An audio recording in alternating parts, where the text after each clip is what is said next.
થી લઈ મારા જ લખેલી 2 રચનાઓ આજે રજૂ કરવા જઈ રહ્યો છું. માણસની પરિભાષા મારા શબ્દોમાં કરવાનો એક પ્રયત્ન છે મારો, કે વ્યવહારોની વણઝાર વચ્ચે વહેંચાયેલો માણસ. વ્યવહારોની વણઝાર વચ્ચે વહેંચાયેલો માણસ ને હાઈવેના ડાયવર્ઝનની માફક ફંટાયેલો માણસ.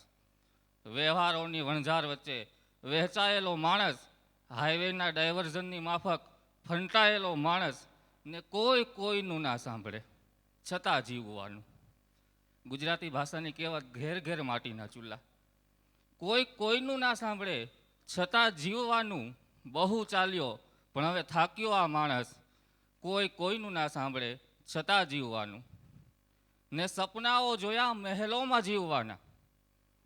કંઈક વાસ્તવિક પરિસ્થિતિ જુદી હોય છે અને સપનાઓના ઘોડા કંઈક બીજી દિશામાં જતા હોય છે. સપનાઓ જોયા મહેલોમાં જીવવાના, ખાલીખમ ભૂખ્યા પેટે સૂતેલો એ માણસ. સપનાઓ જોયા મહેલોમાં જીવવાના, ખાલીખમ ભૂખ્યા પેટે સૂતેલો એ માણસ. અને આટલી વિપદાઓ વચ્ચે અડીખમ ઊભો છે, જેની હિંમતને દાદ દેવી પડે કે આટલી વિપદાઓ વચ્ચે અડીખમ ઊભો છે. આટલી વિપદાઓ વચ્ચે અડીખમ ઊભો છે. બહારથી ખોટું સ્મિત રેલાવતો હોય માણસ, અને જ્યારે એ બહારથી ખોટું સ્મિત રેલાવતો હોય ત્યારે એ માણસ કેવો લાગે?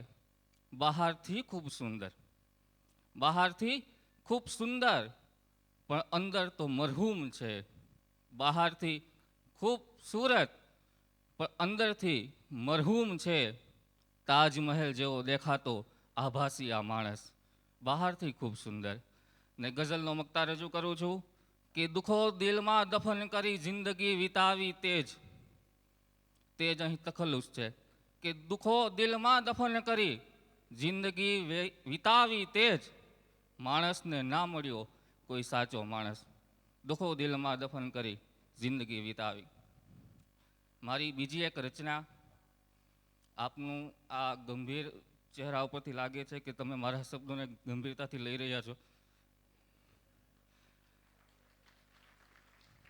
પણ બીજી રચના તો પસંદ પડશે જ એવી મારી આશા છે.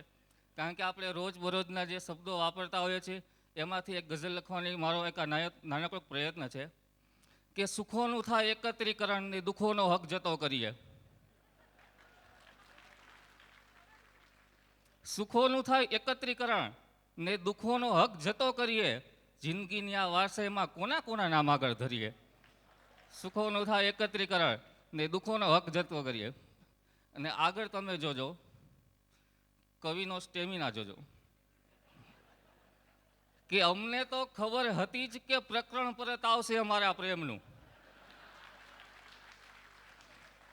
અમને તો ખબર હતી જ કે પ્રકરણ પરત આવશે અમારા પ્રેમનું. ઉત્તરોત્તર ટાઇટલ જ ન મળે તો અમે શું કરીએ? અમને તો ખબર જ હતી કે પ્રકરણ પરત આવશે. આગળનો શેર છે કે કોઈના નામની નોંધથી નારાજ તો નહીં થાય ને તે. કોઈના નામની નોંધથી નારાજ તો નહીં થાય ને તે. ચાલો 135 દીની નોટિસથી તેને પણ જાણ કરીએ. કોઈના નામની નોંધથી. આપ એટલા બધા હૈસા છો કે આ ગઝલ હઝલના રૂપમાં પરિવર્તન થઈ રહી છે કે બોજાઓ દિલમાં દબાવી જીવતરની રસિકતા ગુમાવી છે. બોજાઓ દિલમાં દબાવી જીવતરની રસિકતા ગુમાવી છે. ચાલો હવે તો જિંદગીને બોજા મુક્ત કરીએ. બોજાઓ દિલમાં દબાવી જિંદગીની રસિકતા ગુમાવી છે. ઈશ્વરે સોંપેલ ફરજોને શરતો, ઈશ્વરે સોંપેલ ફરજોને શરતો જો ભૂલી જવાય તો ચાલો સામે ચાલીને તેનો શરત ભંગ કરીએ. ઈશ્વરે સોંપેલ ફરજોને શરતો. ગઝલનો મક્તા રજૂ કરું છું કે જિંદગીનો સાચો મર્મ ક્યાંક ખોવાઈ ગયો તે જ.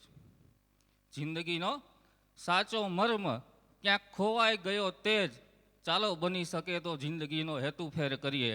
જિંદગીનો સાચો મર્મ ક્યાંક ખોવાઈ ગયો તે જ. આ મારી 2 રચનાઓ હતી. અંતમાં એક શેર કહી, મારો જ લખેલો એક શેર કહી મારા શબ્દોને વિરામ આપીશ કે તલવારથી એ ધારદાર છે. તલવારથી એ ખૂબ ધારદાર છે. કલમ અમારી આ એટલી અસરદાર છે. તલવારથી ખૂબ ધારદાર છે. કલમ અમારી આ એટલી અસરદાર છે. અમે જે વિચારીએ એ જ કાગળ પર ચિતરે. અમે જે વિચારીએ એ જ કાગળ પર ચિતરે. જુઓ તો ખરા કેટલી વફાદાર છે. આભાર, ધન્યવાદ.